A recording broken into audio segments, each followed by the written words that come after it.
This episode, we break down what I would consider a failure. And I'm talking about this operator losing hundreds of thousands of dollars on his build out. And we really talk about how he could have saved himself from losing hundreds of thousands of dollars. But more importantly, we talk about how Al helped him save or at least recuperate some of that money. And we kind of talk about how if he had worked with Al earlier, he may have missed out, or he may have missed he may have missed out on losing that much money. Oh my goodness, I don't feel good about saying losing six figures, but it is what it is. This episode is chock full of knowledge, chock full of gems.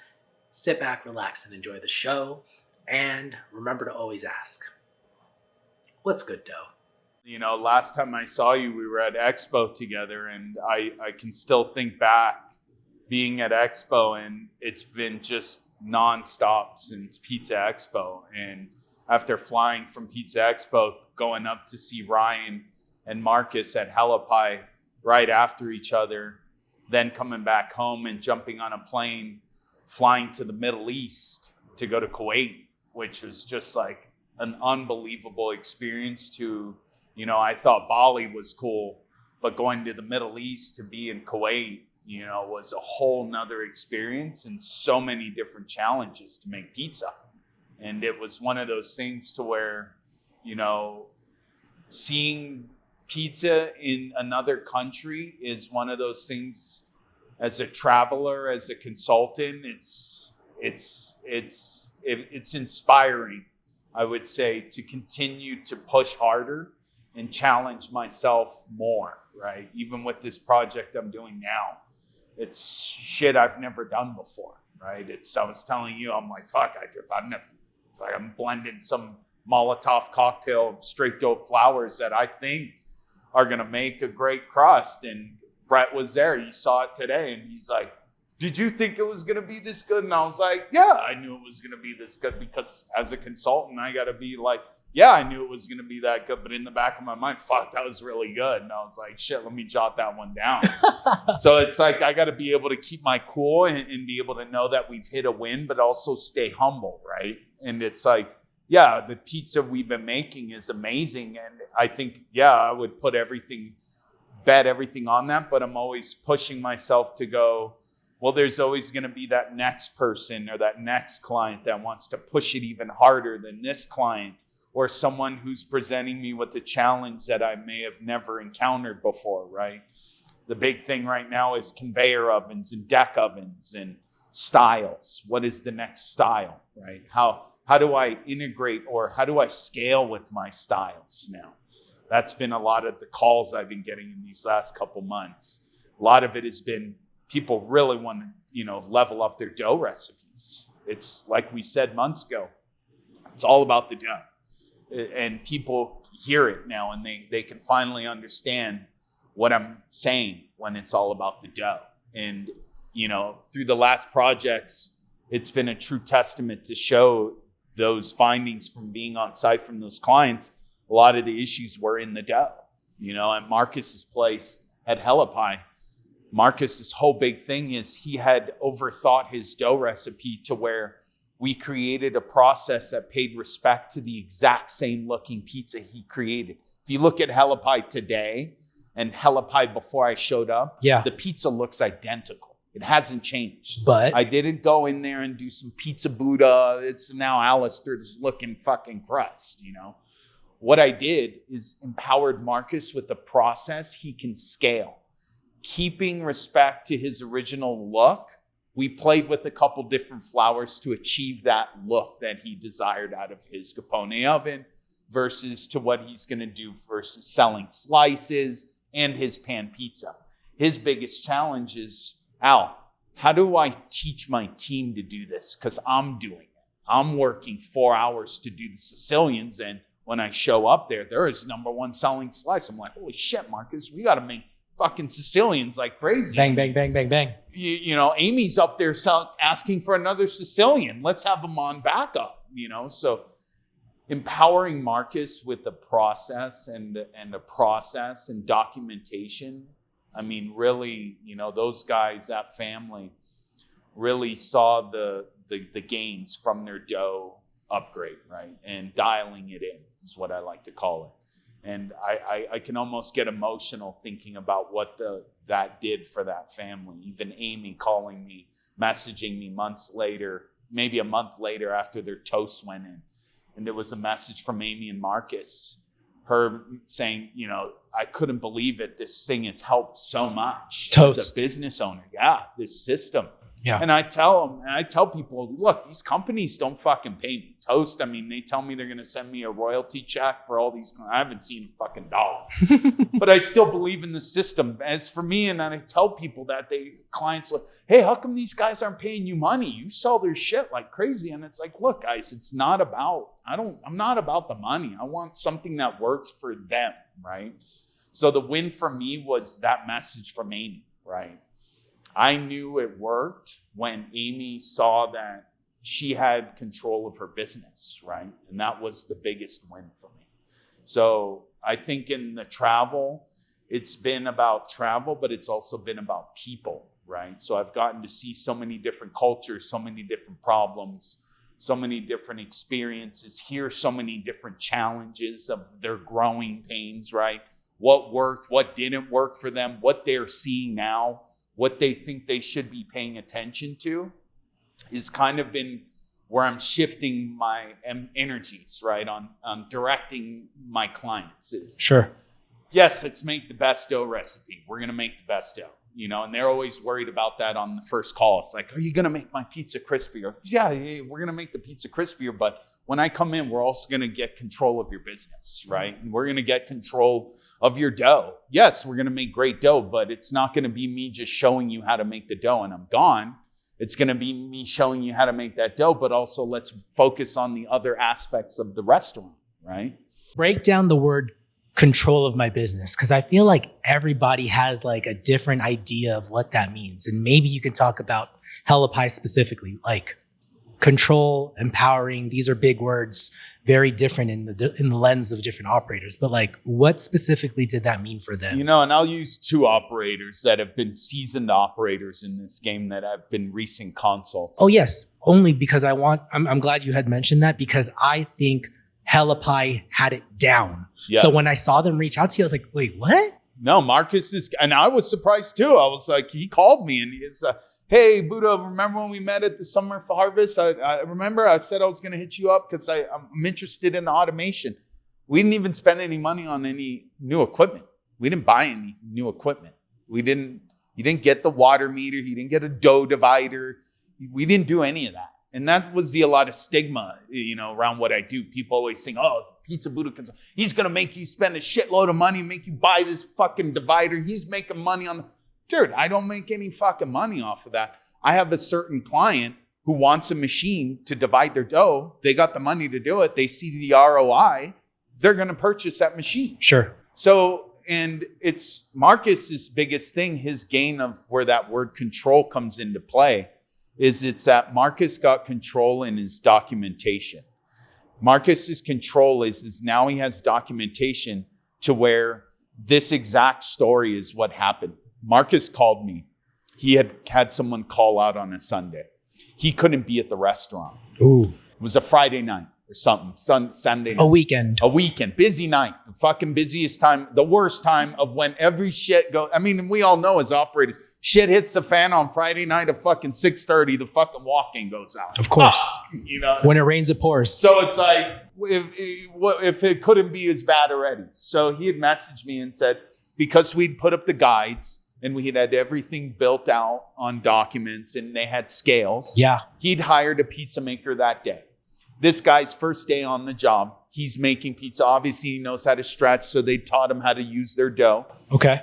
Within an hour, the guy handled the entire service and made every single pizza on Marcus's menu for two reasons. His toast system was organized to where the employee was able to execute the order, match it to the plating guide, know the gram weight of each ingredient that needed to go on the pizza, know the build order, and then drop it in the oven to where his oven tender was able to go, okay, he put in the hella sanction, just went in the oven. Perfect. Looks exactly like the other ones because he's matching the photo documentation.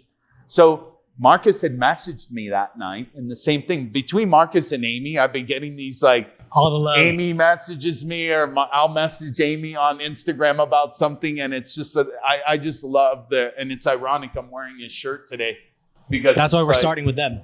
Yeah, I mean we're on the hella tip right now, and it's that family brings a lot to me because they have Izzy too, and I see raising a business, and I've been there.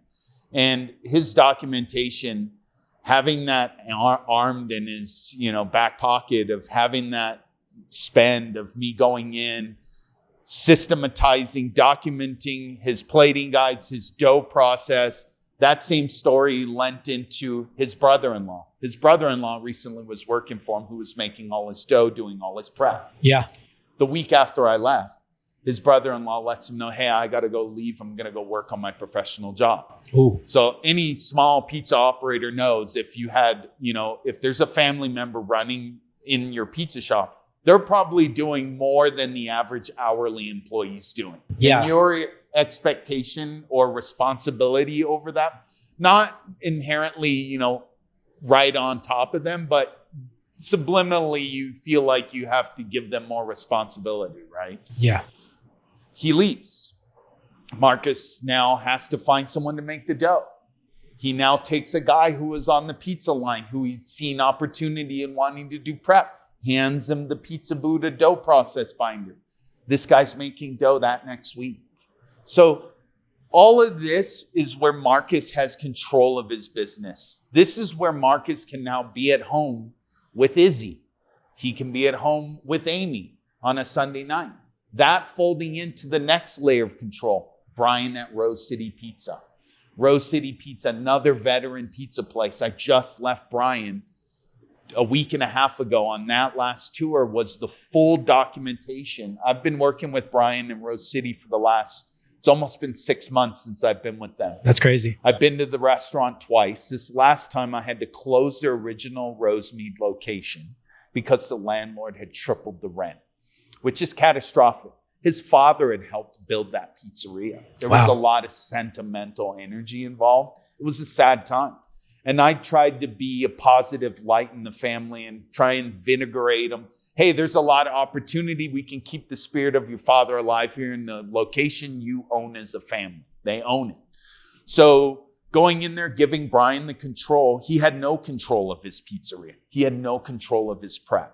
Brian had prep guys coming up to him going, hey, how do you cut the romaine lettuce? Hey, Brian, how many mushrooms do we need to prep today? Hey, Brian, where do you keep the olives? It was driving me crazy. The first 2 hours I'm cringing there, right now thinking about that. I was like, Brian, if another guy comes up to you and asks you where's something, I'm going to lose it here. Dude. Like, so after that first tour, I recommended Brian. That first tour, it was an employee asking expiration dates.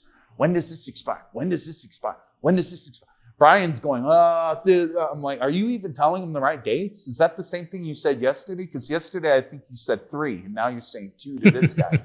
So I told him to get the date code genie. Brian got the date code genie. He's got control of the business now. Brian's now not having employees coming up.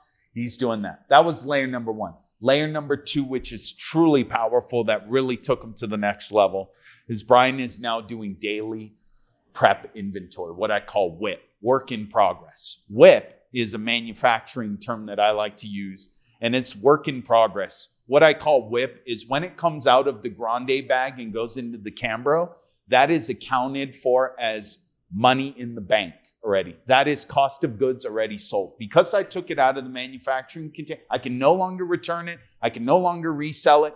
That has to be sold. The clock is ticking. So when you have WIP, that is a high shelf, high perishable rate. You can potentially lose freshness. A lot of mishandling can happen there. Employee puts a Cambro, this one, that one. Before you know it, that date's this one, this date's the wrong one. They're pulling the wrong mushroom. Okay, now you got stale mushrooms. Brian's now doing sheet to shelf inventory on an iPad that's mounted to the wall magnetically that charges, centrally located where the employees are managing the audio for the restaurant. Employee takes this iPad. They go through a simple Google Sheet formula that I created for him that includes all of his WIP. The next day, there's no longer the prep guy asking him about what to prep. The prep sheet automatically tells mushrooms, 3/3 pans, black olives, 1/3 pan, carnitas, 0. So the first day where we saw this powerful, we rolled out the system. Brian's prep guy comes in and I'm there, and it's kind of my last days there. So on the last days when I'm on an onsite, I'm mostly doing overview, making sure all the shit I put in place is working, and I'm not going to get a call a week later. Oh shit, hey Buddha, what happened here? His employee walks up to him and says, hey, what do I need to prep? And Brian says, I said, oh, Brian. Shut your fucking mouth. Shut up. Where's the iPad? Oh yeah. Grabs the iPad off the wall. Old habits die hard, man. Grabs the iPad off the wall, looks at it. They then seem to discover after inventory that night, this guy only had about an hour of prep to do that day. Literally probably 4 things. Lovely. So what that then called for, and then I pulled Brian aside, I said, we're not going to cut him today. That you as a manager now will know that because you have been armed with this document that's giving you full control of your inventory, it's also giving you full control of your labor. So now what that means is if you were a true on top of it manager and you saw that you had a slow night last night, we slow last night, full on prep guy, you're off tomorrow. Yeah. Call off. Why did I get called? You got called off the night before. It's totally legit. We had a loss in sales last night. Sorry. And then he can manage his labor better. Yes. Then those 4 things, that same iPad is sitting there. The employee walks in. He can change the employee who's prepping. He can make the pizza maker put the olives in the Cambro that they need for the service that night. I used to sit on this little fold-out chair in my dish pit area with a case full of slices, staring at the window going, when the fuck is someone going to come in and buy this pizza? We had a slow lunch today. And I'd look at the clock and go, fuck, it's 2:00. I didn't sell any slices today. Is anybody outside? Is the clock right? Did I open too early? What the fuck is going on? And then all of a sudden we'd get slammed. And then because we didn't have our aces in our places, we get fucked. And that's one of the big things that I've been going out there doing. Just with Brian at Rose City Pizza, he realizes, hey, I'm not busy until this time. I said, well, yeah, because now we're looking at the data on Toast and we're looking at the hourly graphs that you're paying all this money for your Toast system. We can see that at 5:00, you start to spike up. Why are 3 people in here at 3:00? Why do you have 3 people on the clock right now? Because the one guy's over there sipping his soda. That other guy's still trying to figure out what is even bread. You are paying people to fucking chill. It is. And that's where, I come on site and I start asking these hard questions and clients look at me like, is this guy being a fucking asshole or what? I'm like, dude, you don't pay me to be nice. You're paying me to fix your problems. And I'm here to tell you straight right now, we need to cut labor costs. Either that or you need to strum up some way to find something for people to do something right now. Let's talk about pan pizzas for a quick second. What are you using to press out your dough? I found out that whatever fat you use greatly affects the flavor of your pizza. And that is why the only brand I trust with my pizza is Cordo olive oil. Taste is everything, and other brands and other fats pale in comparison. Do you want to taste the difference? Go to cordo-olive.com using the link in the show notes. You can purchase a bottle there, or if you're an operator, you can get a free tasting. Just message me and I'll connect you with them. I'll leave my contact in the show notes. Thank you, Cordo Olive Oil, for sponsoring the podcast. Yeah, well, I want to bring us to present time because I've had the pleasure of working with you and a consult live and seeing I would say the Pizza Buddha approach is tough love. It's like you fucking just want, you just want to get shit done, and it has to get done a certain way because you have a standard. And that's what a restaurant calls for. You're fucking telling him, dude, you got to show up. You got to fucking do this. And it's like, I feel like, oh shit, Al's very pointed. But then at the end of the day, I'm thinking about it. I'm like, oh shit, Al's getting it done. Well, it's funny because I've been dubbed that recently. And Joe messaged me and was like, "You're like tough love. You break me down to build me back up." Yeah. Brian says the same shit. And I'm like, fucking Brian's going to hear this right now and be like, fucking Buddha, man. But here's the thing though. When you told me the story about Marcus and Amy, or like, I think it was Brian, where they're asking you, what's the expiration date? Or how do I make dough? I think that was the Hella Pie one. To me, I would fucking hate getting asked that if I'm in the middle of something. Because to me, we have so much focus in a day. Right. And when we're doing important tasks, the primary task, we need our attention. And every time you get a little distraction, dude, to get back and code switch, not good. And when you think about it, what is the operator supposed to be working on? The most important task, whether that's getting the skate park ready or social media, growing the business. Guest engagement, right? Huge. Dude, you're with a guest and then all of a sudden your prep guy has to tap you on the shoulder. Hey, when does the spinach expire? Dude, that's so embarrassing. That's so fucking And unnecessary. you know what's even bigger to that point and where I can sum that up? And that's where I realized that as a client, to your first question, that is where I realized Brian has lost control. That's when I realized Brian does not have control of his restaurant. That's where, I realized after, the years of great pizza Marcus has produced and a champion pizza maker, he's a competitive pizza. Marcus is no bullshit pizza maker. Marcus can make some of the most banging pizzas I've seen. And that kid has passion running through him. He will literally bleed to make pizzas. I mean, I'm watching him there. We're working together. He's like, got this skin thing and drying on his. I'm like, Marcus, stop washing your dude. Don't do this shit. He like wants to be there to figure it out with me.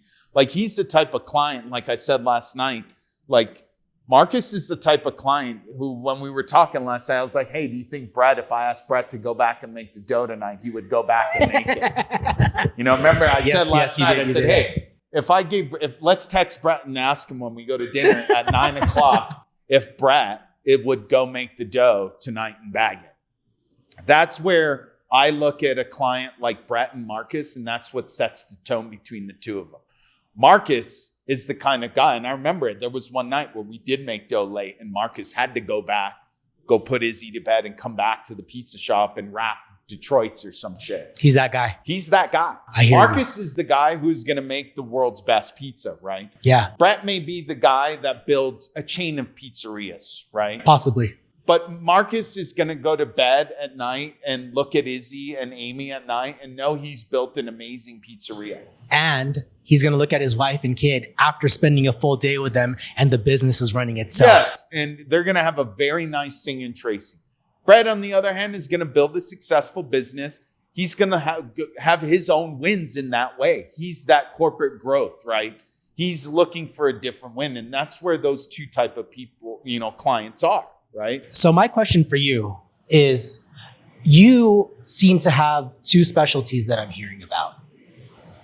Dough, which I understand because my wife the other day was like, what makes Al qualified to be a consultant?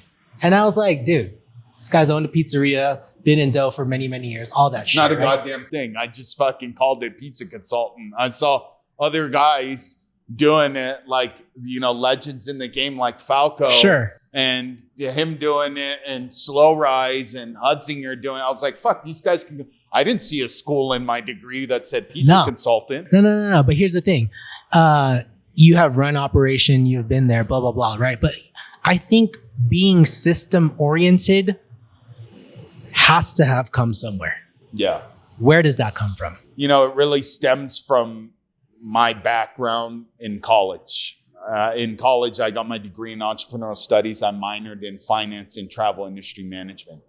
So in school, I was structured in a sense of having organizational management and having systems in place to produce those kind of things, right? But prior to me getting into this and pizza in this world, I was in the finance world. So I'd had a business acumen before that. And that's where this structure comes from and this documentation comes from. But not only that, though, you have this like super high standard. You tell me about making your bed all the damn time. Yeah. I mean, it's I'm an OCD freak.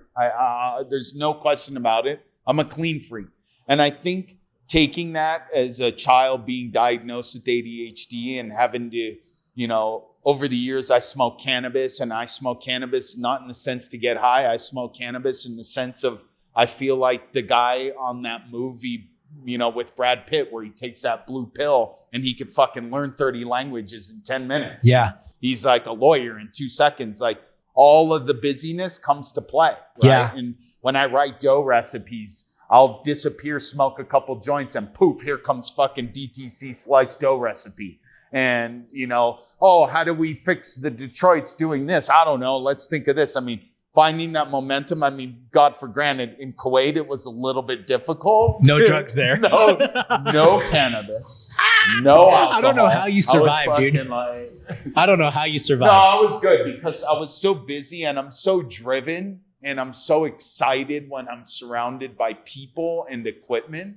And passion is what drives me, right?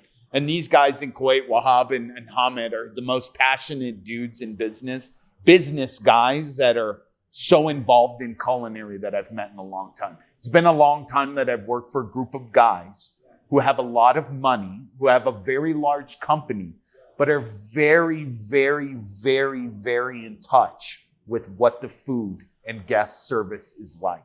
Dude, you were there for a month?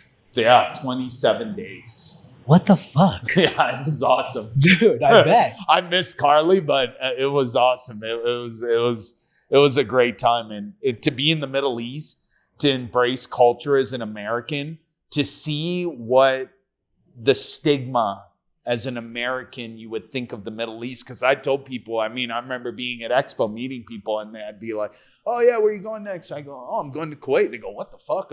Wasn't our military recently there? And like, aren't we at war there? And I'm like, no, it's not like that, dude. It's like, people tell me it's like New York City, which holy shit, it fucking is. It's some of the best culinary I've ever tasted. Some of the best food, some of the kindest people. The second day I was in Kuwait, I have one of those Apple wallets. I lost my wallet. My client, I call him up, hey, Wahab, I lost my wallet. Don't worry, it'll come up. What? Don't worry. Our country, you can leave your car in the middle of the street running for 2 days. Nobody will take it. And I said, get the fuck out of here. He goes, yeah, trust me. Inshallah, they say. In Kuwait, they say, inshallah, God willing. So every day when I was consulting with these guys, I became very spiritual at the end of this. It got so serious. I even have the app on my phone to know where Mecca is. And I was like embracing it. And like, it was just so cool to see a group of guys so passionate about it and to see a country where they pray 5 times a day. That's amazing. And to be like, oh my gosh, I'm in the middle of consulting, but I got to stop, like these guys got to go pray right now and we got to pause and inshallah, God willing. And it's like, God willing that you will return the next time. And God willing, here I come back to Kuwait. So.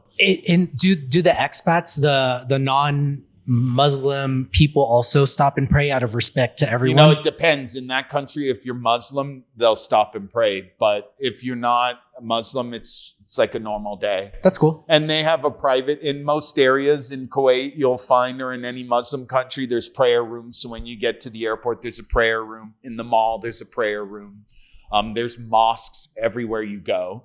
Mosques can never be torn down, which is a government law. Some crazy shit that I learned over there. I went to a Kuwaiti wedding. Fully embraced. Wahab was the best tour. I always say, he says, Alistair, make sure you tell your country 5 stars on Google. And I was like, Wahab's tour guide service with the pizza Buddha.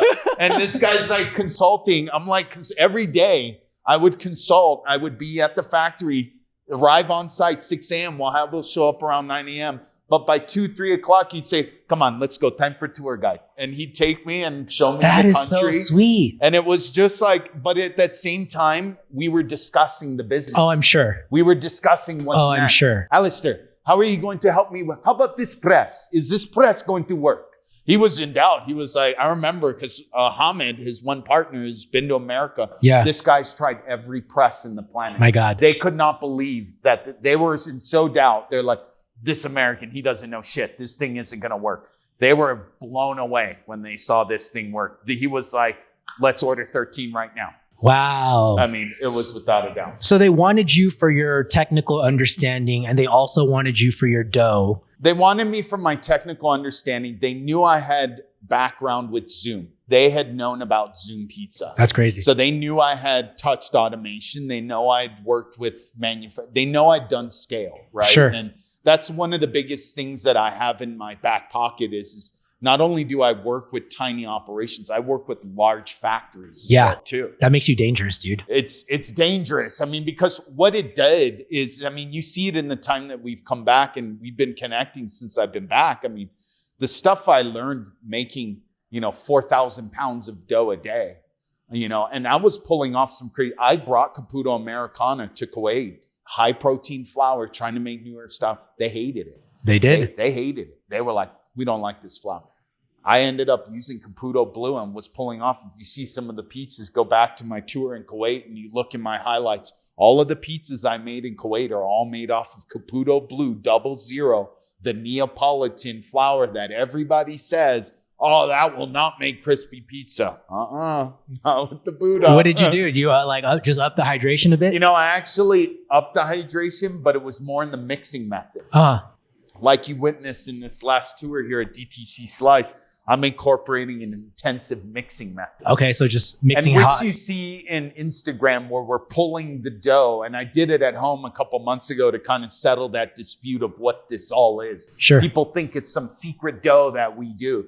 It's just a full intensive mix. Okay. What that means is we're mixed to full window pane. Yes. So once, like we saw, mix to full development. Once no I pulled stretch and it out folds of that afterwards. ball, I was able to pull that across and see a beautiful sheen right through. So I've always asked people that, and I've always gotten mixed messages. And I think the reason why people don't mix to full is because they can't control their temps. It's temp. It's just temps. It's temp, but it's also people are scared. Why? They're scared of fucking up their dough. They're scared. Well, shit, dude. The minute you get to like 80, you're riding 84 the other day, and I was worried about you. They're scared of what's going to happen after. And here's the fun part about what I get to do. I get to be that guy that gets to go in there, and I get to run that fucking mixer for 2 hours and see what happens to that fucking dough. Dude, here's the crazy part. Here's what happens after. You mix the full development, and then you're like, holy shit, I don't got to set a 30-minute timer to do stretch and folds. So it's just those things. It's over the years and every client I learn with, and it's like Brett said here, he's like, hey, the more guys these people consults, the more valuable he becomes. Oh my God. To me. And the more I want him. Okay. Right? And the more I need to get him involved in my project. Yeah. I know when I was saying Brett, I was like, good thing you got him on retainer cheap, man, because this is cheap right now. But right. And that's where I set that up with clients. And that's where it worked with Rose City Pizza. Rose City Pizza was a contract set up to where we had stages set up. We had phase 1, phase 2, phase 3. And I broke it down to where I didn't hit them with the full blown, like, hey, here's a full Pizza Buddha build out package, $30K. Holy shit, that's a lot of money. We broke it all out to where it was affordable to the business. And what I've done recently is I'm starting to cuff some of this stuff to my clients. So I take a retainer, which in language is a deposit, which is a part of the total sale of the consulting agreement. Then I break it down in payments. So I'm actually financing the consulting for you. So say, for example, it's June and we're going to consult in December and I'm showing up to your pizza in December. We engage in contract today. We are going to start working together through text message, through meetings weekly. All my clients who I'm working with right now, I have about a dozen clients that are on the roster right now that are involved in weekly meetings or video conference or projects that are going on. Yeah. Recently this year, I've grown my team to take on Carly, my fiance, who's managing all of my bookings, all of the admin stuff to keep the communication flow going. So now when I show up on site, I'm able to interview a client on site, be able to schedule a booking, answer questions. If anything is alarming for a client, if they had an issue with the dough recipe, Ryan messaged me from Sanctuary late last night on Instagram. 100 degrees in Modesto yesterday. Prior to this, 2 meetings ago, me and Ryan meet weekly. And right now I'm on tour, so I don't meet during tour times with Ryan. Before I left on tour, I had met with Ryan and said, hey, I know where you are and I know you're going to hit the summer season. I'm going to write your summer recipe now before I go on tour, so you will be ready to mix your summer recipe. Well, yesterday was 100 degrees. Ryan messaged me last night, photos of pizzas he's doing at a pop-up. He's on a summer recipe now. And if you look at Ryan at Sanctuary's Pizza this time, the pizzas look identical. They look good. I just saw a story off of Ryan's and I was like, yeah, that's killer. But here's my question for you, dude. Let's say I'm over here sitting on 30 grand thinking, fuck, that's a lot of money. Right. And I get like, you gave some sanity to Marcus and Amy, maybe to Brian. Maybe you save Brian some money in labor costs and in waste. But don't get me wrong, and I'm not trying to insult you or your clients or anything, but is that worth 30 G's? Absolutely. And it's one of those things that kind of packages for a full build out. So someone like Marcus and Brian, they looked at spending anywhere between 8 to 10K to get me out. And that was the full ride, coming out, working with the team, training for 5 days, expensing the trip, meals in flight. That was their ride. And maybe those two clients are different. Yeah. That number, that 30K number is, if we're looking at a full build out, that's about a 1-year engagement. Sure. Okay. So that's I'm glad you clarified. DTC Slice, what is built. So DTC Slice here in Denver was an organic concept. So what I mean by organic is Brett was never made pizza in his life. He's never owned a pizzeria. He one day woke up and was like, I want to open a pizzeria. How do I find a pizza consultant? Yeah. Do they even exist? We were chatting earlier today. He didn't even think they exist. Yeah. So he had reached out to his neighborhood pizzeria guy, pounded on his door and said, hey, I'll give you 30K if you teach me how to make your pizza. Guy said, get the fuck out of here. Yeah. And fucking Brett quickly realized the pizza guys don't fuck around. Because if some guy came into my pizza place back in that day and said, hey, I'll give you 30K if you teach me how to make your pizza, I go, get the fuck out of here. I go, it's one of those things. And, Brad had, long story short, had found me through an equipment dealer. He had purchased a Pizza Master from a Pizza Master dealer. He picked up this oven, had asked if he'd known of any consultants, didn't recommend. Brad, is a research guy, did more research, found me on Instagram. There you go. He's seen some shit on me doing pizza, and he was like, hey, man, this guy looks like he's done a lot of pizza, and like he's doing the kind of pizza I want to do. He's like hyping it. And I was like, okay, he reached out, we met. And he even asked me, he goes, hey, this guy selling me his ovens, recommended a bunch of consultants. Why didn't he recommend you? Oh, you know what's funny? I also sell the same brand oven. So that's why I don't know. Yeah, no clash there. He might have lost the business. And I always clear the air on this. I don't sell equipment. I'm not an equipment dealer. This is not Al the Pizza Buddha's Restaurant Depot. This is not Al the Pizza Buddha's the commission. Come buy a Turbo Chef. Not only do you have to pay 30 G's, but you also get a 10% cut on the Pizza Master. It's like, hey, let me get the thing ready for you so you can do. I don't do that shit. I'm the guy who comes in and makes your dreams happen. I make it happen. Well, I'm the one that puts the sexy out of the oven, right? It's one thing to put the sexy in the store.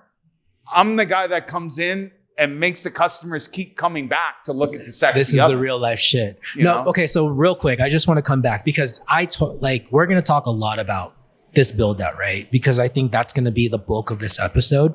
And I totally think 30 G's to pay somebody to build me a restaurant that's going to fucking whiz, totally worth it. But to the guy who's like a Marcus and who's like an Amy, maybe a Joe, where's the ROI in 30K? Those guys, their ROI, they're seeing it in 3 times. Joe from DiMaggio's Pizza just signed his 3rd contract with me to build location number 2. So forget the build out, man. But tell me, if I have an existing pizzeria and I'm not looking to build a second one, and maybe it's not 30, maybe it's 10, but where am I going to see my money back? It's one Marcus, system. So let's start with Marcus at Helipie. where Marcus and Amy are already starting to see the return on their initial investment is their portioning.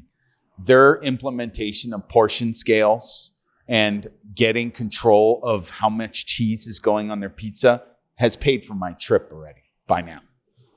Having that scale there has also paid for the scale. Probably the first weekend it was there. Their toast system that just went in, they recently told me they weren't on the third-party LMDs, which is a California company, which LMD? If you're not What's that? When I say third-party LMDs, you'll hear me last mile delivery. DoorDash, Grubhub, Uber Eats. Sure. So third parties. And even organic delivery drivers. So they weren't on any of those platforms. Once they got, and the reason why they weren't on that platform, and this is where the biggest return on investment is because they did not have a system that could intake the order efficiently and translate it into the kitchen effectively for them to get clear reporting on their back end to know what was right, what was wrong, what was sold, how much went to DoorDash. So when we integrated to Toast, they made an investment to buy Toast. That was the only thing they bought, which they're going to pay that off. It's a new PO. They had some like Clover-like type thing. It was some Costco type thing or web-based thing that they had. But the crazy part to me was when I tried to go onto the website was not viewable unless their hours were open. So where I saw the biggest aha to Marcus at Helipi, I said, did you guys know that when you are closed, you are invisible to the internet? I said, did you know that Helipi looks like a t-shirt company on the internet? Oh my God. Rather than a pizzeria, because this point of sale system is not showing your menu. Now you go to helipi.com, and look at Marcus's menu today. It's alive, it's interactive. Go to Rose City Pizza and look at his menu. Also a Toast.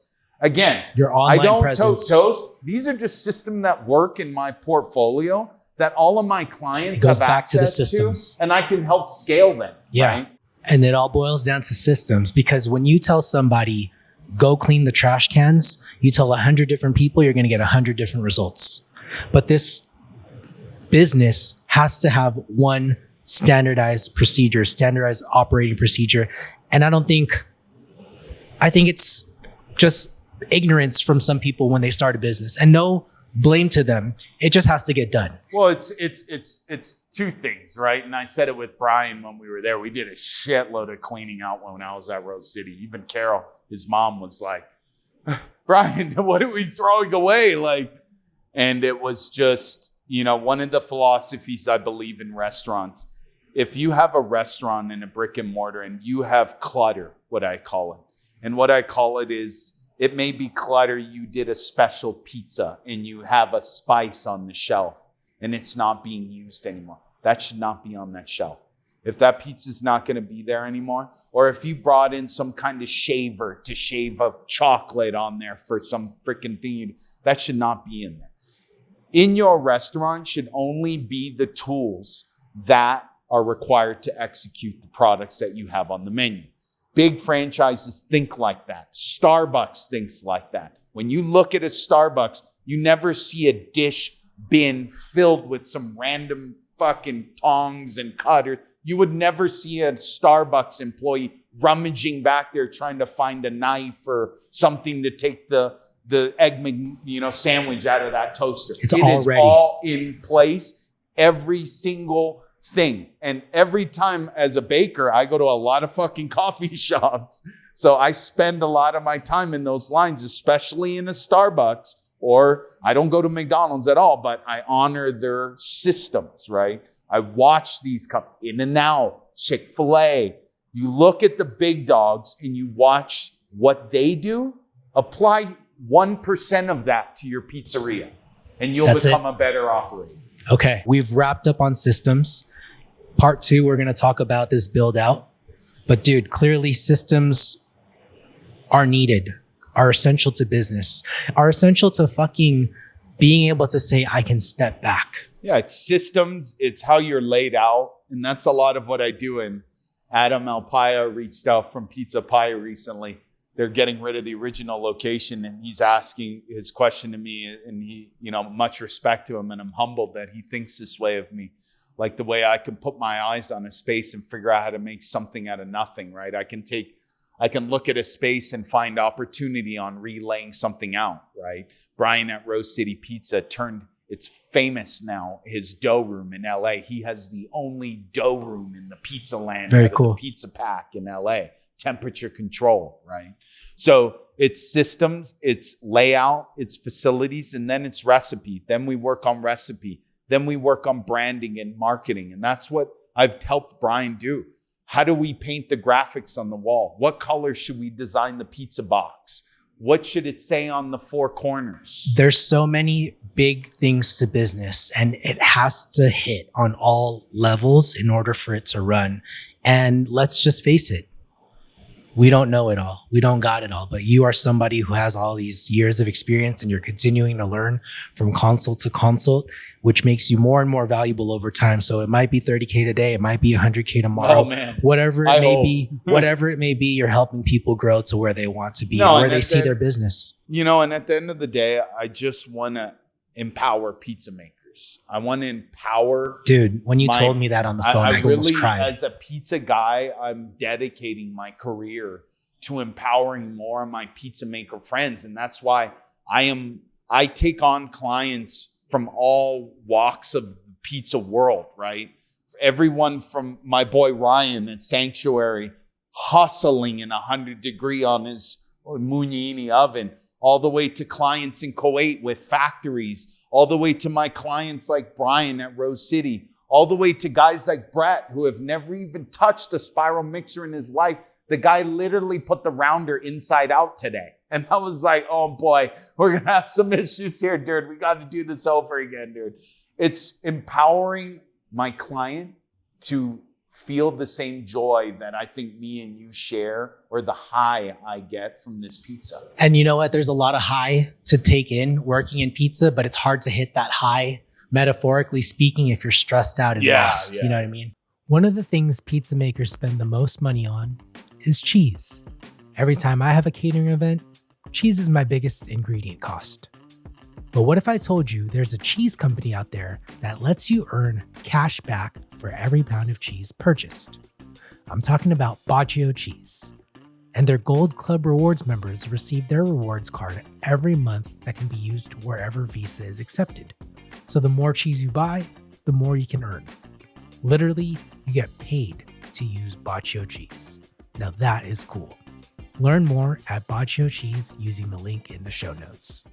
And I've been working on this project now for coming up close to 6 months. This is almost a year project in build out time.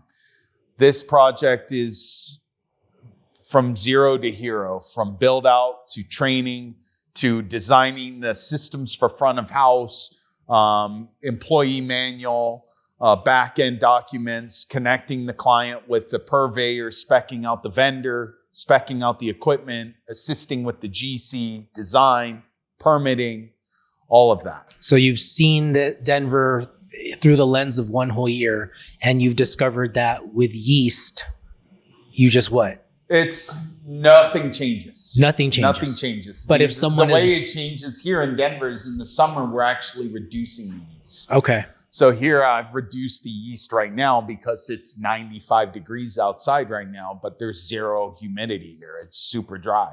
So where I've done to the dough is I've increased the hydration, probably about 4%, what I would normally do in California during this same time. Okay. With a very similar yeast percentage because of the heat. Got it. But like if I have a listener in Aspen or fucking the Himalayas, and they're like, what do I do differently with my dough? What do you tell them? You're reducing the amount of yeast. Why? Because there is no more atmosphere. So the higher you go, there's the less pressure, right? So we have more pressure here at sea level. There's more atmospheric pressure at sea level, which is why we have to add more yeast. Which is also why in the Caribbeans or in those tropical areas, we don't need to necessarily add a lot because it's so humid, okay?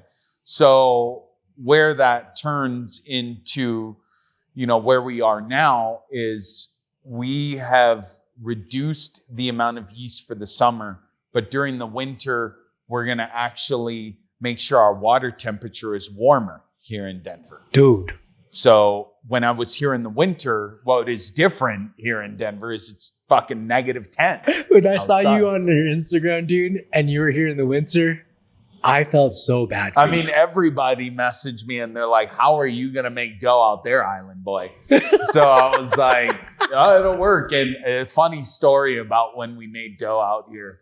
I had to fly out here just because I was coming through on my way to LA and I wanted to stop through and check on progress on construction. Yeah. The place is completely stripped apart and we were about to go into demo. So we were reviewing architectural designs. I just wanted to do a walkthrough of the space to make sure before we receive oven and all the heavy equipment and before we let them go and tear the place apart down to the studs. This place was a retail location that was a prior salad concept or some food concept, a healthy food concept that had all this green and refrigerators. We stripped it to the core, took out the roof, removed the HVAC, and redrew out the entire place. Did you not listen to Alex Creed's podcast about not doing the build out? No, 100%. And after he said that, did that podcast, I was like, oh, fuck. I wanted to tell him about that. I should have told, this guy should have listened to that. So, and that's where, like I say, Gen 1, Gen 2, this is a Gen 1 build out. And Gen 1 is where we've stripped it to the core and we are going to rebuild the infrastructure down to where the floor drains are, what kind of power is coming into the space. Huge challenge to take on. Is there a benefit to doing Gen 1? Obviously, you get a brand new fucking restaurant, but like, is it worth it? You know, for some people it is. For some clients, they're looking at an investment, right? For some clients who are new, and for this client in particular, he wanted to get into the pizza business for the first time. So like anyone who wants to do something for the first time, you want to go ride a mountain and get a mountain bike. I'm going to buy a new mountain bike. You say that and I'm like laughing because I spent months trying to buy my first mountain bike, Right. dude. But here's the problem. I bought the prettiest bike and I probably rode it like less than 20 times. Right. So it's hard because like some of those purchases or investments, they just kind of sit there on a rack and you just... You know, and it's that's exact, metaphor is kind of what this operator is envisioning, right? They're envisioning that brand new bike, that beautiful pizzeria that they've been seeing on Instagram that they've obsessed about, or they have this vision of like, ooh, I like a cafe, but I want a pizza oven instead of an espresso machine. That's cool to me. Can I do that? And I'm like, well, no, dude, you can't make pizza behind a coffee espresso machine. You can't put a pizza master behind there. It's not enough space. Yeah. So, it's a special thing when someone wants to build something from scratch. So there's a lot involved. And where that comes into play is this particular client wants to build multiple locations if this one is successful. So, hopefully he's 50% the way there working with me, and hopefully I've gotten him off to a good start. I think, now on this tour, which I'm glad I have you here, you're actually here on the stage where I'm actually making pizza, and you're actually able to see the process that I've envisioned for this client, right, come into full force. And in the next couple of days, we're going to get to see why I've spent money, where I've spent it, and where I've saved him money along the way in this build out, right? We'll definitely be documenting that on the YouTube. But a question that I had for you real quickly is like, is there a difference in a build out when all you have ambition for is one versus ambition to build multiple? No, it's not necessarily that. It's more of the lines. The client wants it a certain way, right? He has a certain desire for what he wants as an infrastructure to his place. It's like remodeling your kitchen at home. Yeah. It's the same thing. We're just remodeling a kitchen that makes us money, So he has a particular design element that he wants to keep that he felt like he couldn't get out of a Gen 2 location. Sure. Nor did he believe a Gen 2 location is going to have opportunity for him, right? Well, a lot of the Gen 2 locations, you're stuck with the electricity. You can't bring in a pizza master that can do volume or scale. Right, or your blocker there is you can't upgrade the power, right? Because to upgrade that, the power is 300 feet from the shopping center, and it's going to cost $50,000 to upgrade the power. Not happening. Or you can't get an oven in there because you break down a wall, you're no longer grandfathered in. Right. And you have to do all this new code. Right. Well, and then there's permit, and you got to deal with that. Anytime you replace a piece of equipment in your kitchen, you should be that triggers a permit check. Okay. So people don't realize this in the restaurant world, in the permit world, in the food service world. When you submit your plans to the permit department and you give them the layout, any deviation from that layout in the lifetime of your restaurant, you should be reporting any changes. So say, for example, one day, and a lot of us skew in this world and we get away with, oh, fuck, I could do that. You know, you moved, the stove was here one day and then you moved it here. That triggers a permit check. No. That's how crazy this world of permitting. And that could be as simple, and where I put this into reality, that could be as simple as an inspector walks through on a Friday and notices that you've deviated from the original plan and puts a red tag on your door. You could get shut down for that. So it's those kind of things that in this consult and what we're focusing on in this podcast is talking about how did I build this pizzeria from scratch, right? So in the first 4 months was permits. It was loopholes to go through. So we are the first in Denver to have permitted a ventless pizza master. So when I say ventless, that is no hood. So what we have done is we have installed an eyebrow over our pizza master. Is that common? Now it's becoming more common because there's manufacturers out there now who do ventilation or HVAC systems who are making these designed just for the pizza masters now. And what's the benefit to having an eyebrow system versus so a hood? in certain areas or jurisdictions that permit applies that you can get this through building, fire, and health, you can be allowed to cook in a pizza oven, no fatty proteins under an eyebrow without doing any, cooking, or you're not cooking chicken in there or making sausage. I can get that through permit. So with this plan here in Denver, we are opening a pizzeria that has 5 pizzas on the menu, pizza only, no sandwiches, no, sides or vegetables, no chicken wings.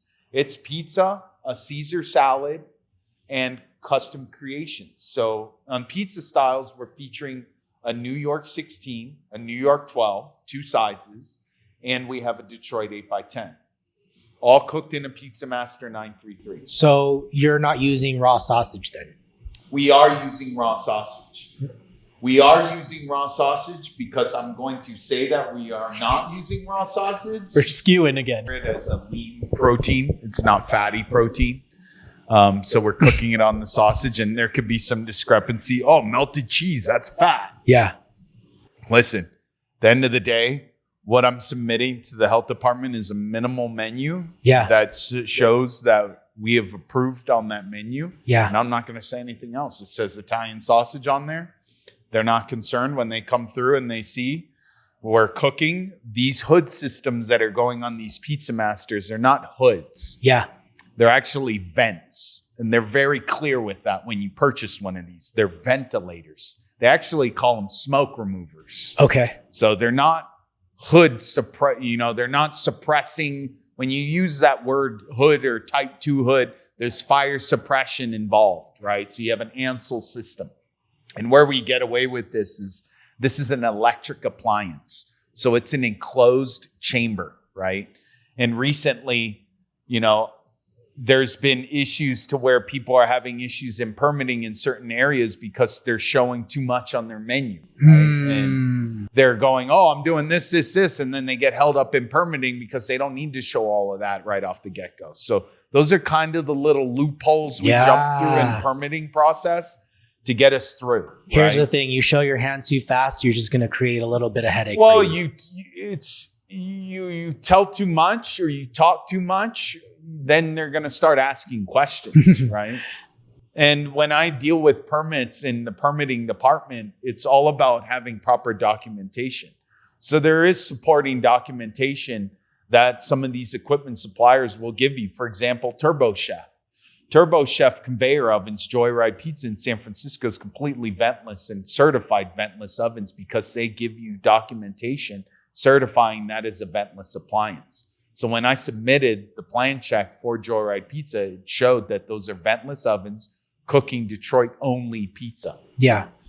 Just to draw the bridge, you want a ventless system because permits are a bitch for hoods, or is it a costing, or is it both, or what? So, Brett's place could have easily turned into $1 million build out, and where that saved a lot of money. And when I first met Brett, we didn't meet in the beginning when he dreamed of opening a pizzeria and was like, oh my God, let me call the Pizza Buddha. I'm going to open a pizza place. He found me later on.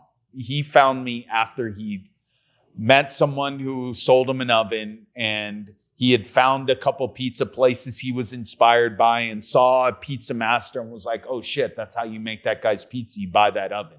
Just like everybody thinks like they want to get into this. Oh, you buy that oven, you're going to make that guy's pizza. It's not that fucking simple, and I think everybody out there can agree, like, it's not that fucking easy. But in this system where we, succeeded with Brett found me later on, and he had told me his idea and he proposed this whole plan. He emailed me his plans that day on our call. I called him later on that night and I said, what are you trying to cook in this pizzeria? I'm going to make pizza, some subs. I'm going to do sandwiches. I might do some pastas. I'm going to do salads. And I was like, holy shit. Okay. Have you ever made pizza before? No, I've never made pizza, but I'll figure it out. Okay. Have you ever cooked in a hotline before? Do you know what a fryer involves? No, I think I can figure. Okay. Pump the brakes, dude. What do you want to open? I like pizza. I'm from Boston. I like pizza. I love, I grew up eating pizza. I love the culture. I want to open a pizza place. Okay, let's focus on the pizza. Let's eliminate. So when I looked at these plans, he had quoted for a 20-foot hood system, which the 20-foot hood Ansel system sings to the tune of around $80,000. Okay, massive cost. Then you have to outfit that hood with all of the Ansel suppression system. Then you got to get all of the equipment underneath that hood. We're talking fryers that are hooked up to gas lines that have disconnects that are also hooked up to the hood system to automatically kill the gas when there's a fire in the hotline. Then you also have to install a special contactor under your pizza master at the electrical panel that'll automatically disconnect the electricity from your pizza master because it's under that fire hood. A lot of people don't realize this shit when they're buying a pizza master. Yeah, because it's not just 40 grand that you're busting out. A lot of people don't realize this when they want to open a pizzeria. Shit. So when I had this call with Brett and I'd gone down this whole list and he was like, holy shit, this guy just talked our call was only for an hour. We were on the phone for 2 hours. And he's like, by the end of the call, he's like, I got to hire this guy. So you saved him the trouble of getting a hood, cost difference. You saved him what? So what Brett had originally, he had spec'd out to purchase. Brett's space is at DTC, it's 1,200 square feet. Just the vent. How much? The vent system runs about $4,500. Versus a $25,000 hood. Versus an $80,000 hood.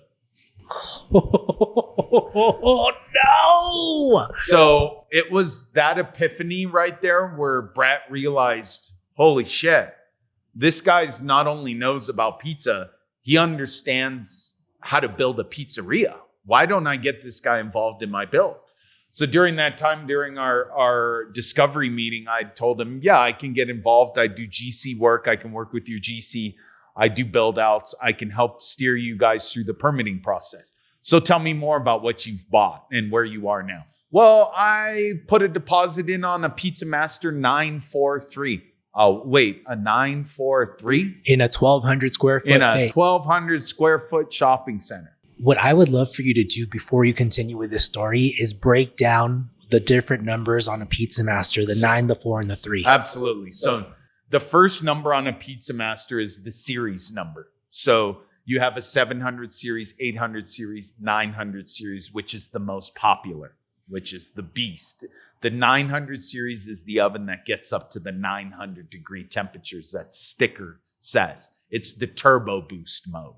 Okay, what that does is that is injecting way more electricity in there to get you to that temperature. It's a small little chip that goes inside these Pizza Master relay that allows it to hit that temperature. It's basically a limit switch. So what the second number is the amount of stones that are in the deck. All of the Pizza Masters until their newer series are very similar deck size. They're sized by the amount of stones. So the stone number is the middle number. So a 3 is 3 stones in the deck. Side by side? Side by side. So 1 stone, 2 stone, 3 stones. That exact inch of the stone, I don't recall off the top without a sheet, but that's that number. The last number is the amount of decks. Ah. So when I say 933, which is the most popular Pizza Master on the market right now, the most sold in my category of ovens that I sell. The reason why the 933 is the most popular oven is because of the Detroit style pizza craze, right? And I bring this back to Acre Pizza and working with Michael Fairholm and Artisan Pizza Solutions. Yeah. He's my first guy that I bought the Pizza Master from with Steve, and who turned me on to the oven back in the day before Pizza Master became this Instagram only fan fucking type oven that everybody has to, oh my God, I have to have a fucking Pizza Master. And it's like, I love the Pizza Master oven. It's a sexy, it's an expensive fucking oven, dude. Yeah. And it's not only expensive to buy it, it's expensive to run it. Oh my God. And tell me thing, how much the energy costs a day. You know, a typical 933 in California, like my client Acre in Sonoma County during that price, he's paying close to $2,800 to $3,200 a month to run that Pizza Master. It's a serious bill. Compared to like a Blodgett. Well, if you're running gas oven, gas is cheap. $1,500, $2,000, maybe $800 for gas. Almost 2 to 3 times more. Wow. Yeah, and that's where a lot of guys don't realize when they get in bed with the Pizza Master, it's a serious oven. Or just any electric oven that cranks. It's cranks. They require a lot of voltage. And a hood. And the reason why we go electric is because of the amount of heat that it can produce. Yeah. Gas ovens cap out at about 550. If you're good or you got a Blodgett, maybe 600, right? 650.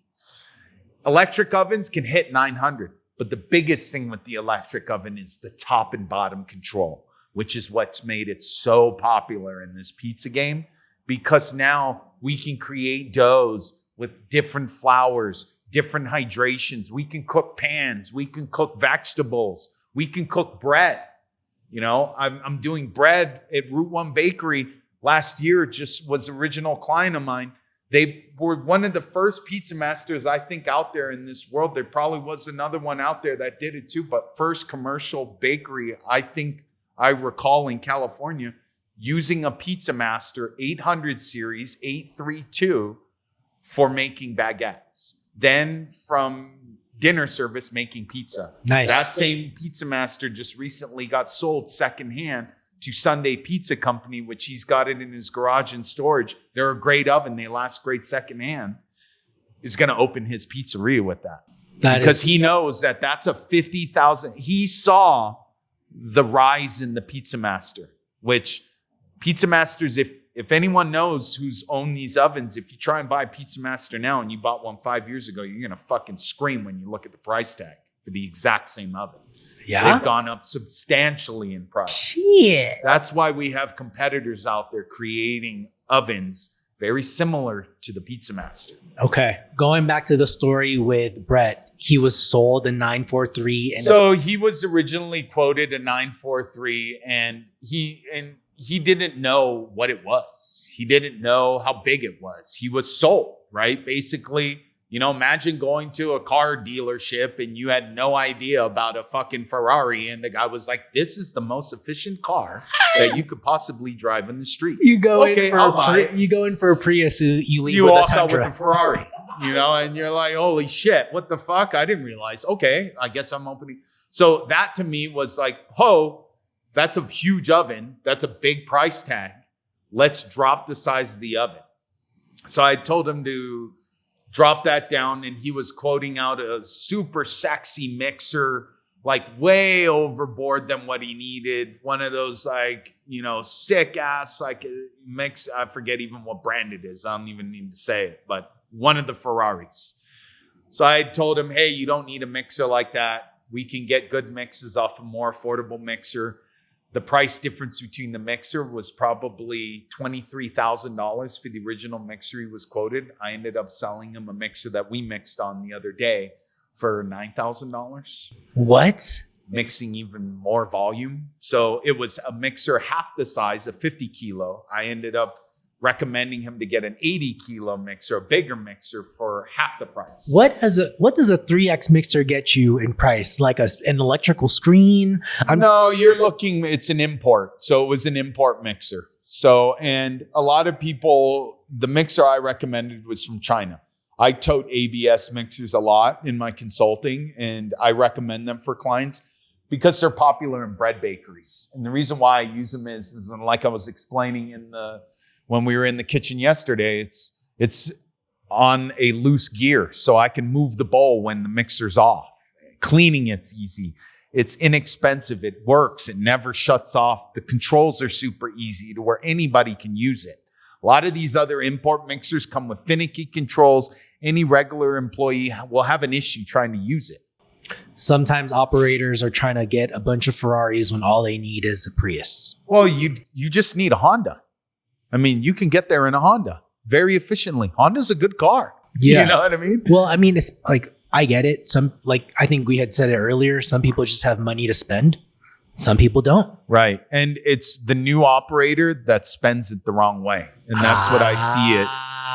That's what I see a lot as a consultant. And when I go in and someone's calling me to help them, and they may have been in business for maybe 3 years and they're calling me to come help them, I go in there and I walk in, and I'm normally walking in, I see a piece of equipment, and what happened with that? Oh, we tried to buy it. It didn't work out.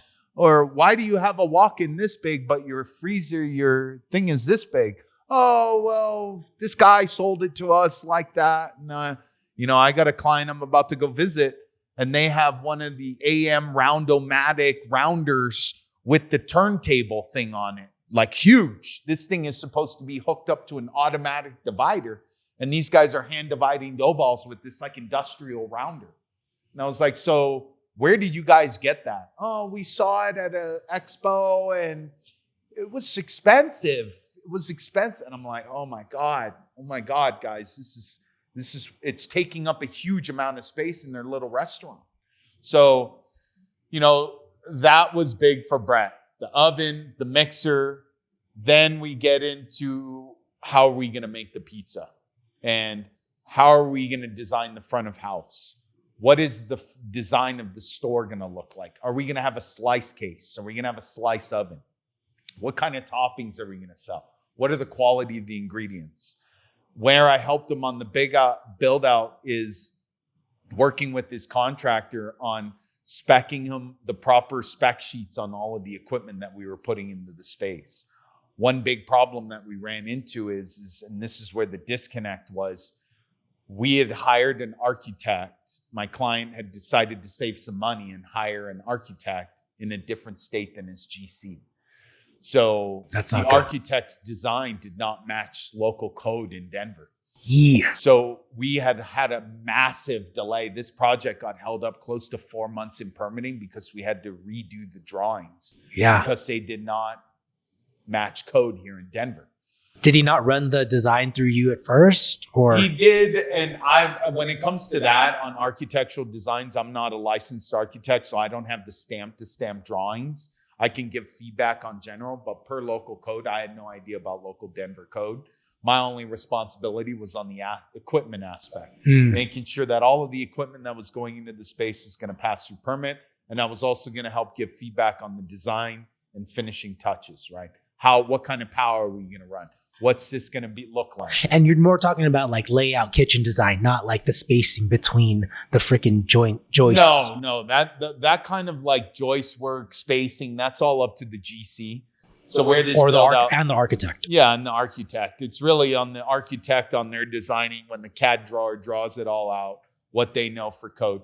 So where he would have been, better off is if he worked with his GC's architect and had them work together with local code, they might have expedited their permit process. Do you think after having experienced this and feeling that like pain a little bit, does it interest you in learning more about like local code? Because like not only did he have to redo a lot of the design, but like you're on the hook for rent. Yeah, he's actually come into a little bit of a pickle here, unfortunately. We're supposed to open close to 4 months ago. Shit. And the biggest issue that came into play most recently is we ran into an issue, and this is where, thank goodness, I got involved. And there was also another, last minute decision. I'd recommended to my client when we were in Kauai during our time, I'd flown Brett to Kauai in the first month we were together to come train with me. Yeah. Because he'd never made a professional atmosphere pizza, I said, hey, before you spend hundreds of thousands of dollars on equipment, I'd like for you to come work with me at a pizzeria for a couple days to feel what it's like to turn on an 80-quart spiral mixer. And let me have you see what 50-pound of flour feels like, right? Because prior to me meeting this guy, I've made pizza at home in my uni. I was like, okay. So you've never made more than 6 dough balls out of a mixer. So quickly realized that I need to train this guy. So, going back, it was a lot of talking, a lot of explaining on process. Here's how we do things. Here's the story. What type of pizza are we going to create? And in this time, do I want to learn how to know more about permitting? No. I do not. I do not want to add permitting to the Pizza Buddha list. When it comes to that, the services I offer for a full build out is working with the GC that we've worked with. And where I can help is interviewing those GCs, right? So my client wants to work with the GC. Absolutely. Let me get involved. Yeah. Let me interview that GC. Have you built a restaurant before? Yeah. Do you know what a floor drain is? Dude. And these are things that we've had to run into here. Okay. And, it's been issues. So, that disconnect of working with a company that has never worked with a restaurant and only builds commercial houses or, properties, Sure. houses to, okay, here's what a floor drain looks like. This is where you need to put this. It's been a challenge. What a smart and one would think obvious question that I probably would have never asked. And here's why I would hire you as my consultant is I don't think I have the fucking dominance alpha in me to be like, GC, you're fucking late. GC, the deadline sucks. GC, your plumber's slacking. But dude, I totally see you. I've heard you talk to these contractors the way like if you would if it was your restaurant. Right. And absolutely. Here as a consultant, I'm representing DTC Slice. Yes. I represent my client, right? I am vested to the success of DTC Slice. Even though I'm a consultant, I look at this as I'm a partner. Yeah. I am Brett's partner in his success, right? Like you said today, we were joking, hey, you guys need fucking partners therapy and you guys need like couples therapy because it's like we are spending an insane amount of time together, an insane amount of hours. The text messages, he's at home in bed, 11:30 at night. We're text messaging, hey, did you order the timer from Amazon that we need for the freaking Detroits? That kind of stuff. So yeah, it is a test. It's a trial. It is. And I think like that partnership is just as simple as saying, where are my weak points? Do I need someone who has the experience? Yes, I don't have that. I may have money. I may have a vision, but I don't have the fucking voice to be like, Right. yo, get this shit done. And it's like I like to use this word. It's like Brett didn't have the moxie to get in there. I think that's a like, great word. You know, hey, plumber. Oh, it doesn't take that long to put in the hand sink. I need this done today. And you know, it's like understanding of like, hey, FRP, this should be taking us 15, 20 minutes a sheet. Why are we taking 2 hours a sheet, guys? Let's go. Yeah. And maybe it's not even the moxie for the listener. Maybe it's like just, again, ignorance, not. It's project management, and it's having done this for so many years. Yes. I've been involved with so many build outs. Acre. I've done Acre. I've done Joyrides. I've done Wiki Pizza. I've helped with Zoom Pizza building trucks from raw. So I'm working with engineers, contractors, deadline.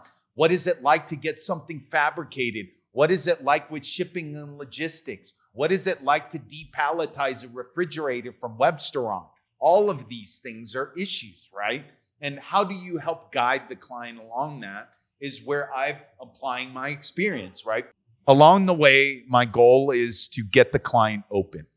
My goal is on a new build out is to constantly push. And like you say, come in and I have to put on the captain's hat and play director. And like I said, I called you before I got here. I go, oh shit, I haven't made a fucking pizza yet. It's a freaking drywall zone in here. I don't know if we're going to make pizza in 4 days. But magically, in 5 days, I was able to take the place from literally a construction site. We were walking on drywall where we're mixing dough this morning. Yeah. 5 days ago. I know. And by getting here on the ground, I've sped up and expedited this project from going another 3 months into delays to now finally setting a grand opening date for this project and getting the client to sign off on a menu. You were there. We finally signed off on dough. I can't even believe we actually made dough in this tour while I was here, because it's been a whirlwind. It's almost a kitchen. I mean, people have been seeing me online. They go, wow, Buddha's working hard and he's got a lot of flour on him. I'm like, guys, remember, I always wear the apron when I'm baking. That's not flour. That's drywall powder. I had drywall on my shirt coming over here. We had grande in the other day. The guy was getting freaking drywall on his grande tasting. I was like, oh man. There's still some dust on my laptop right now as we speak, dude. But like, I like what you said about like you being captain. And the reality is like people learn to be captain over time. But this dude is on a schedule, on a time limit. Well, and it's how do you get in there? And and like you say, we're in there making pizzas while they're still sanding drywall because this is R&D. What I'm doing is saving us time, yes. But I'm also creating the strokes, right? I like to call it the strokes, the reps, right? We did it the 2 days working together, right? We opened, we closed. I'm not only doing that just to make pizza. I'm seeing how easy it is to clean. We could clean this place with 2 people. Yeah. And close. No problem. Yeah. So I was just saying like for people, like if you're not a captain yet, don't you worry. You will grow to be a captain, but sometimes you just need a co-captain to teach you or a more experienced pilot or fucking, I don't know, mentor. And that's where you play. One thing you had mentioned refrigeration, and one of the beautiful golden tips you told me about Avantico. Yeah, Advanco is I call it the cheapy Webstaurant refrigerator I see it a lot. It probably 95% of the Advanco owners out there have received a damaged one. Yeah. So we all know about Advanco and Webstaurant. And where I save Brett's a lot of money in this is when we spec'd out the build, I purchased Advanco refrigeration for his prep fridge because there's no reason to spend $7,000 on a true prep fridge to prove the concept is a success. Yes. Right? There is no sense where we should be spending the money. And that's where I'm able to work with the budget that my client gives me. And people wonder why is Buddha putting a divider in there or a rounder in there or a water meter? Because these are tools that are required for the business now. This type of model that I'm building is required to operate like this because this does not require a master baker to be back there. No. This operation, when this is done, and once I leave this pizza place will be producing artisanal 70% hydration dough cooked at 625 degrees Fahrenheit, no fucking screens, and they're going to be able to execute 5 pizzas beautifully. And they are armed with systems in play, automation where that needs to be. You know, we didn't do dough divider yet. We're going to save that money. The Advanco saving that money has given Brett the money to buy a flywheel slicer to go on his counter to look sexy. It's given him the money to invest in a toast system, right?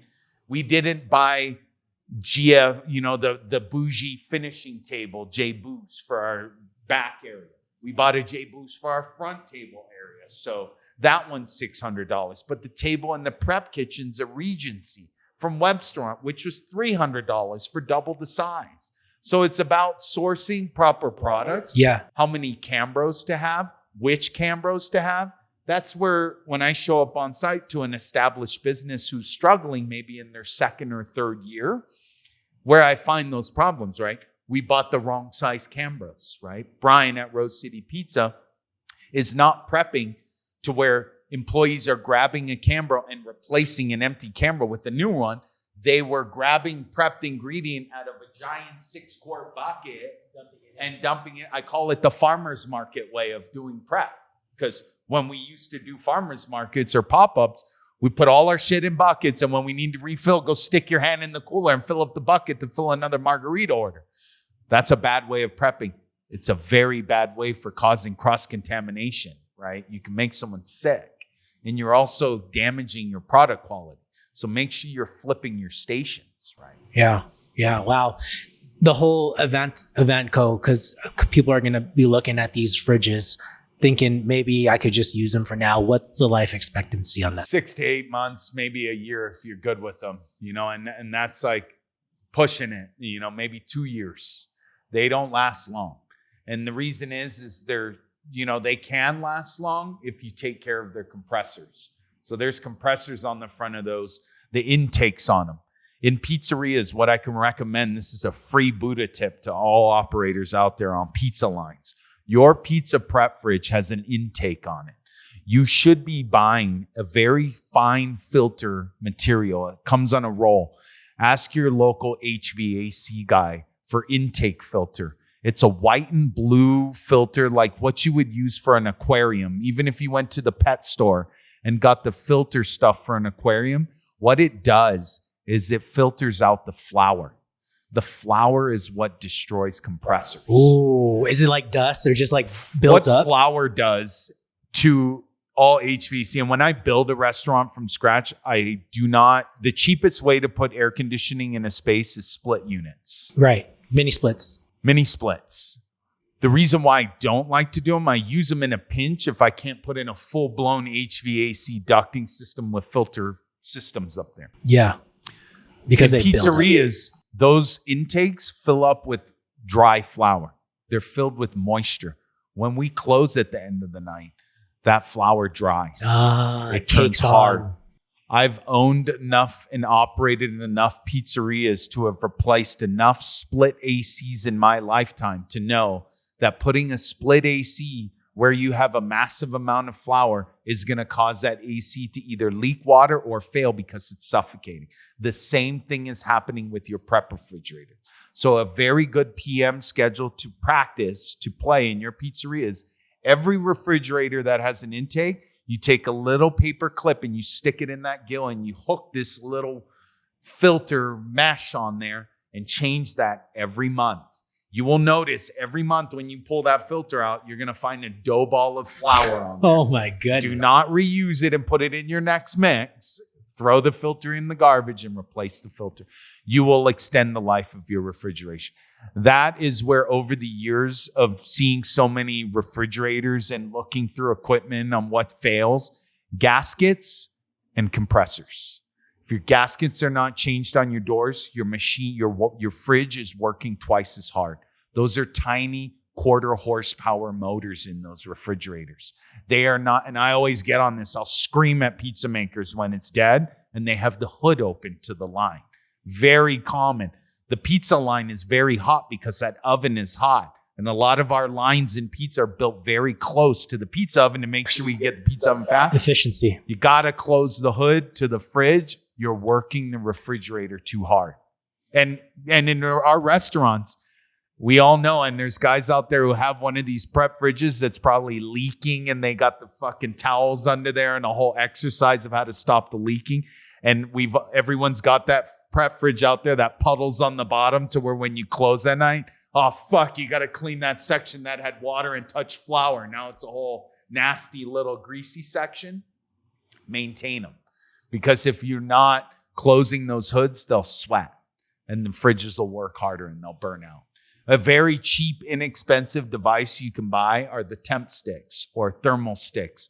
They're wireless devices that you can buy on Amazon. Temp stick, very cheap thing. And this is another free one for the community, just like my timers that we always talk about. These temp sticks, $99. It takes one AA battery and double-sided tape comes up with it. You connect it to your Wi-Fi. You download the temp stick app on your phone. There's no membership fee.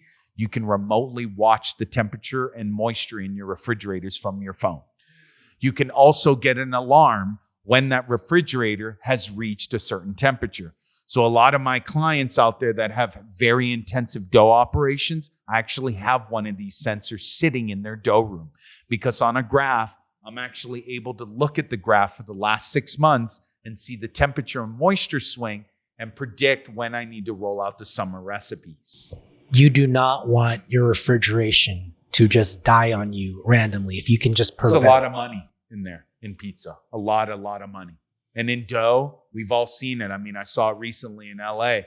I forget what pizza, Secret Pizza, their walk-in went down and there was a huge outcry to the community and just how good our community is. Hot Tongue helping him out and him getting into service. That's how rooted, even when I was up there in LA, I made amends with, hey, Pie Trap, hey, Rose City, you guys were beefing, be friends, dude. We're in this business together. You may need each other one day. Yeah. And what's crazy about, the whole refrigeration going out is it's not just cost of goods, but it's loss of retail sales. That's the biggest. And everybody always, oh shit, I had to throw away the cheese. Dude, you just lost $300 in sales because you threw away a case of Grande. I'm so glad, people have each other's back like that. Cause you lose out on that opportunity. It could just be a domino effect waiting to happen. Right, so you said earlier, it's going to happen at Friday night at 6:30. It sucks. Yeah. As we start to wrap up here, what do you want people to take away from this build out? What have we not discussed yet that people need a warning about, or you're most proud of? What's on your mind? I'm most proud of the way that I was able to inspire Brett, but I'm also proud of how good the pizza's coming out. Fuck. It's fucking really good. It's really fucking good. I'm pushing limits and, like I've told you before, and I tell everybody, none of my clients share the same recipes. Everybody's using a different dough recipe. In this client, I was R&Ding something 6 months ago with Brett that we actually are doing something completely different today. Back in the day, we were looking at doing pre-ferments, but like I'd mentioned before, we have a giant walk-in, so we're using straight doughs, but we're using a blend of flours that are creating some Molotov cocktail of some sexy, fluffy dough. It's sexy and fluffy. It's cooking at 625. And on this project, the biggest takeaway is make sure, if you're building a pizzeria from scratch and you've owned a restaurant before, you may know how to build the restaurant, but there may be things in the restaurant that you no longer need in a pizzeria, right? There's things that are required in a restaurant that a pizzeria doesn't require. And this goes back to me building pizzerias 15 years ago.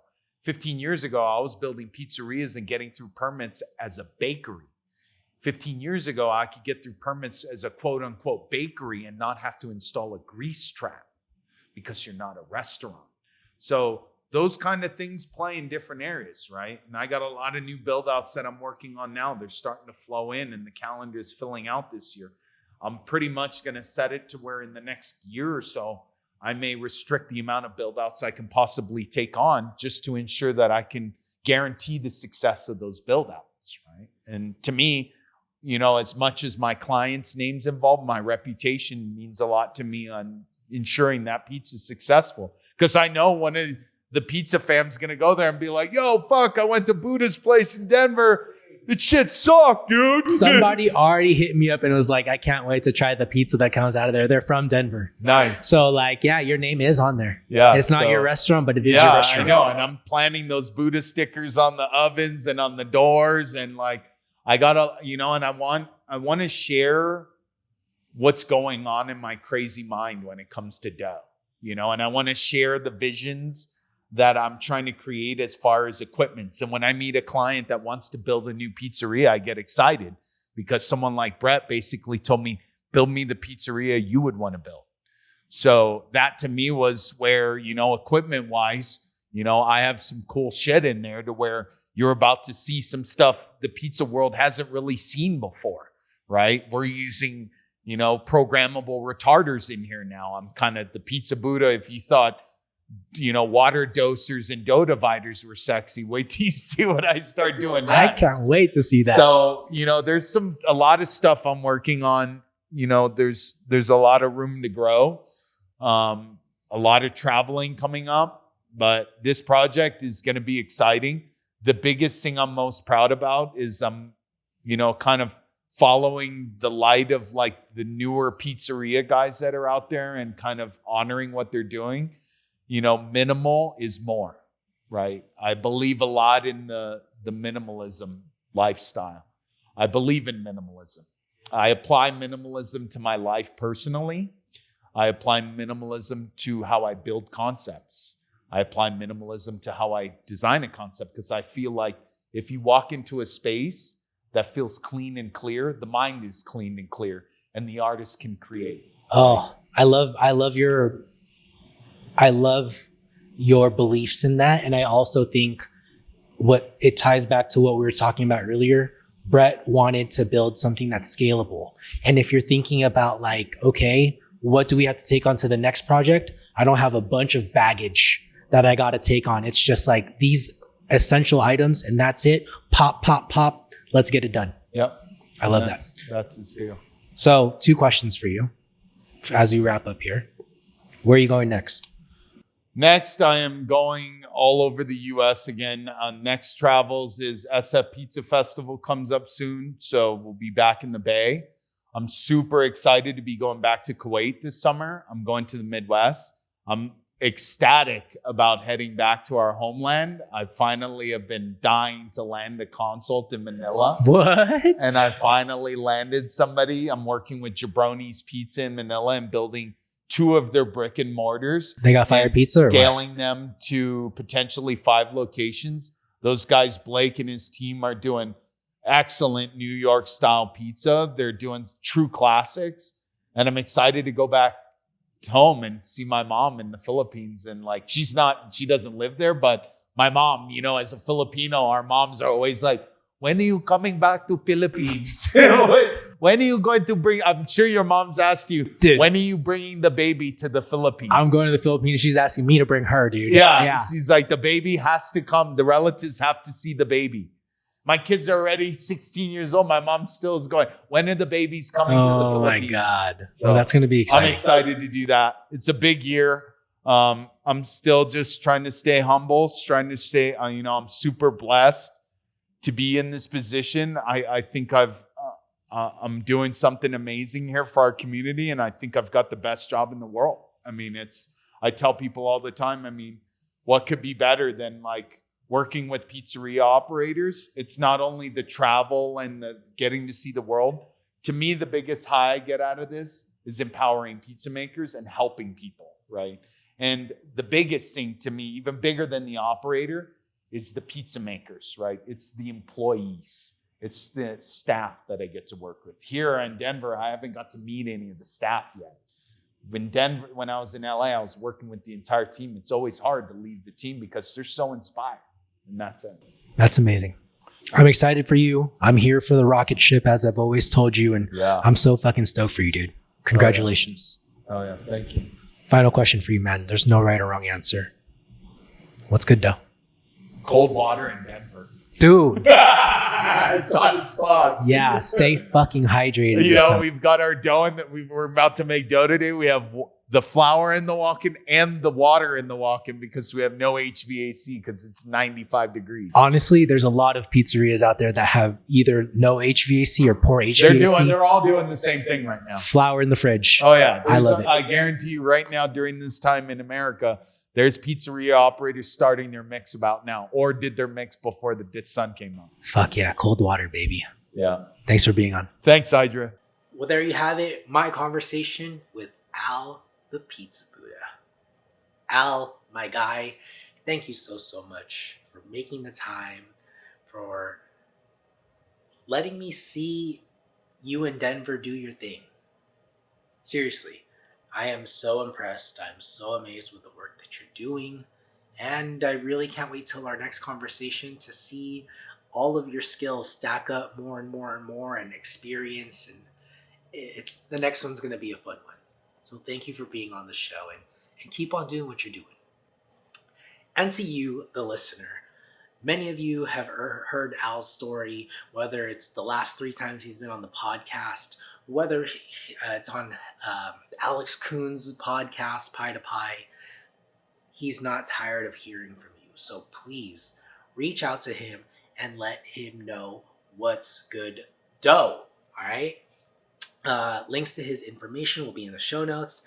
And if you're a pizzeria looking to work with Al, there are just plenty of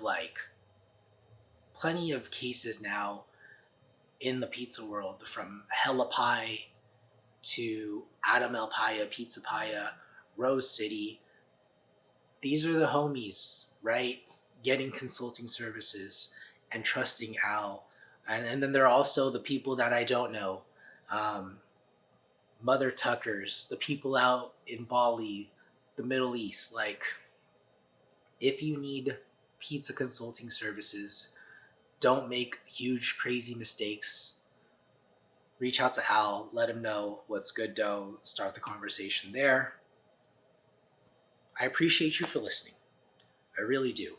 I am honored to be recording this conversation, sharing the knowledge, and that's all I can ask for is for you to keep on listening. If you have any feedback about the show, let me know, idrif@whatsgooddough.com, or DM me on Instagram @whatsgooddough. Have a blessed day. Smile more, be happy, be patient, be kind to yourself, believe in yourself. I love you. Till next time. Peace.